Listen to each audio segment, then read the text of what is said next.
Halo Bapak Ibu Saudara, hari ini kembali kita bersama-sama bertemu untuk senantiasa boleh setia mendengarkan kebenaran firman Tuhan yang hari ini dibawakan oleh saya sendiri, Pendeta Nopan Prasetyo. Dan firman Tuhan pada kesempatan hari ini diambil dari Roma pasal yang ke-11 ayat 25 sampai dengan ayat 32. Saya tidak membaca secara menyeluruh, dalam perikopnya dikatakan penyelamatan Israel.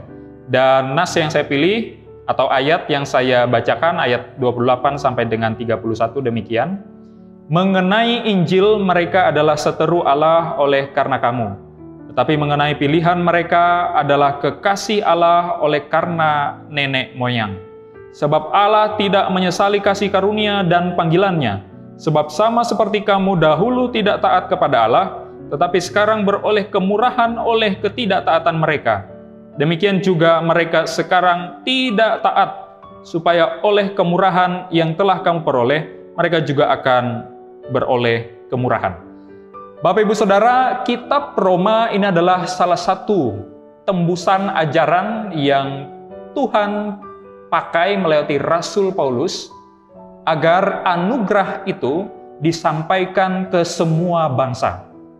Jadi anugerah dan pemilihan itu tidak hanya sekedar bagi orang-orang Yahudi atau orang-orang Israel. Karena kita tahu bahwa memang mereka adalah pilihan-pilihan Allah.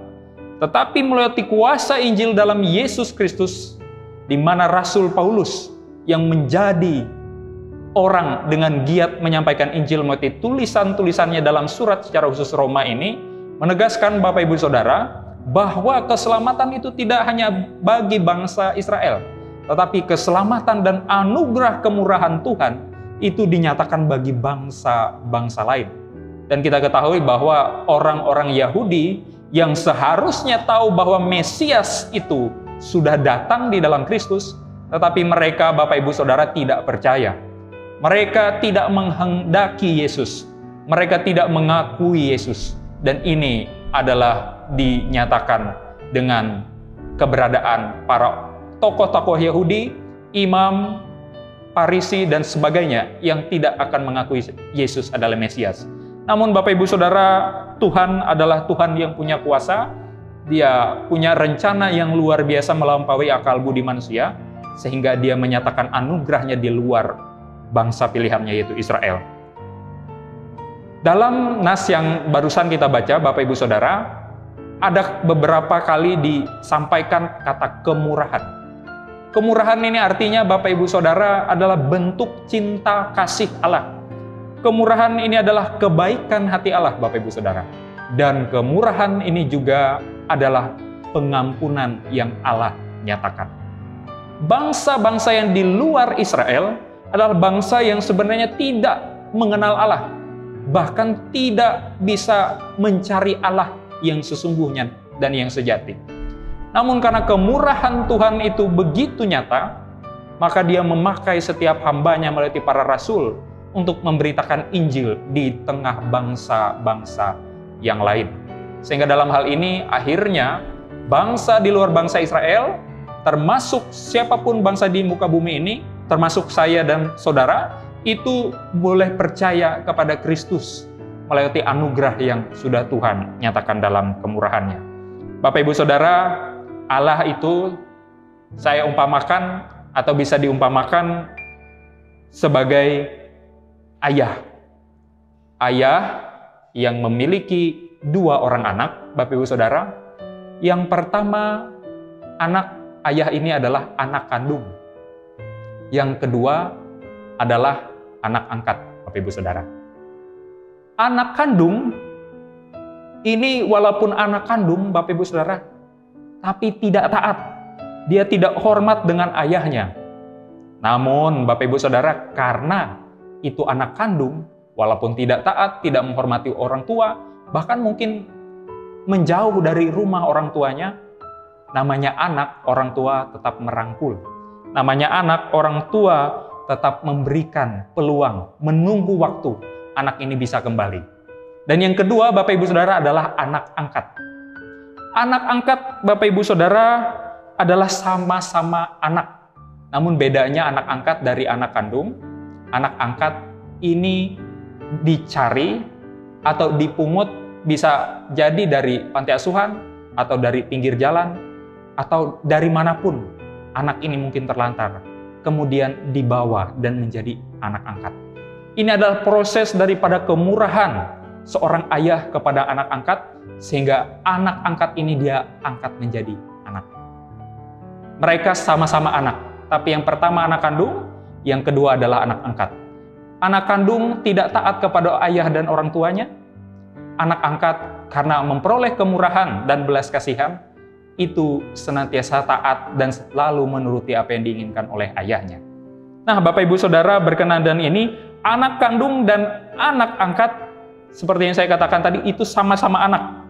Dan sepatutnya menerima kemurahan dan kasih sayang, belas kasihan, dan juga kebaikan hati dari seorang ayah yang adalah satu ayah dari kedua anak ini. Sehingga mereka akhirnya tidak dibedakan, sehingga mereka betul-betul boleh memperoleh kemurahan yang sama. Kita tahu bahwa Israel itu adalah bisa dikatakan sebagai anak kandung pilihan sejak awal. Namun Bapak Ibu Saudara, atas ketegaran hati, mereka akhirnya tidak mau percaya kepada Yesus Kristus sebagai Mesias. Namun kuasa Tuhan melampaui akal manusia, penyelamatan itu diberikan kepada bangsa-bangsa yang lain, dan bangsa yang bukan dari Israel itulah bisa dikatakan sebagai anak angkat, Bapak Ibu Saudara. Dan kedua, anak kandung dan anak angkat ini dipertemukan dalam kemurahan dan anugerah yang tentunya datang daripada Tuhan. Sungguh luar biasa, Bapak Ibu Saudara, kuasa, penyelamatan, dan kehendak Allah itu dinyatakan bagi setiap orang yang harus dan layak menerima anugerah dan kasih karunia-Nya. Sudah sepatutnya kita, Bapak Ibu Saudara, sebagai orang percaya, mengucap syukur dengan begitu besar dan memuliakan Tuhan kita kini dan sampai selama-lamanya. Seperti yang tentunya terdapat atau tertulis dalam ayat yang ke-36 dalam perikop ini, sebab segala sesuatu adalah dari Dia, dan oleh Dia, dan kepada Dia, bagi Dialah kemuliaan sampai selama-lamanya. Soli Deo Gloria, Tuhan Yesus memberkati. Shalom Bapak Ibu Saudara. Mari kita mengucap syukur atas firman yang barusan kita dengarkan. Kita berdoa. Kami bersyukur Tuhan atas kebenaran firman yang kami sudah dengarkan. Berkati kami sebagai anak-anak yang Tuhan sudah pilih. Tentunya pilihan-Mu itu begitu luas bagi semua bangsa, semua manusia, semua orang-orang segambar dan serupa dengan Allah yang boleh Tuhan nyatakan melalui kasih, belas kasihan, dan kemurahan-Mu tersebut. Oleh sebab itu kami sungguh mengucap syukur karena Engkau begitu baik bagi semua umat manusia melalui penebusan-Mu. Biarlah kami boleh mempertanggungjawabkan penebusan Tuhan, sehingga kami boleh menjadi orang-orang yang menjadi saksi Tuhan, menyatakan berkat dalam setiap tugas tanggung jawab kami, dan kami dimampukan untuk menjadi garam dan terang Kristus di dunia yang hambar dan di dunia yang gelap ini. Terima kasih ya Tuhan. Mampukan kami juga untuk menjalani kehidupan dengan bijaksana di tengah pandemi yang saat ini masih terjadi. Biarlah berkat-Mu juga senantiasa kami terima, agar kami berlimpah dengan ucapan syukur. Inilah doa yang kami panjatkan dalam nama anak-Mu Yesus Kristus Tuhan. Amin. Bapak Ibu Saudara, salam sehat, tetap semangat, Tuhan Yesus memberkati kita sekalian. Amin.